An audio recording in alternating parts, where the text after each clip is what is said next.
خب دوستان، ما تو این ویدیو هرس درخت توت غیر مثمر رو داریم انجام میدیم که دو مرحله داره.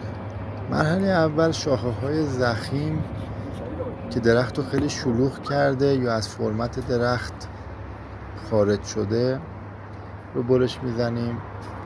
مرحله دوم از ارتفاع اندازه 30 الی 40 سان بالاتر از هرسی که پارسال انجام شده برش میخوره.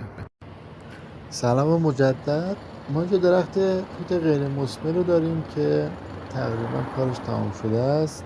شاخه های ضخیم از ابتدا برش خورده و شاخه هایی که به صورت عمودی و ظاهر بهتری داشتن حفظ شده.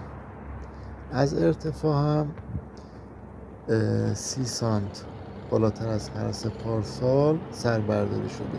یه چسب هرسش مونده و اونم اجرا میشه و تصویرش رو براتون میذارم.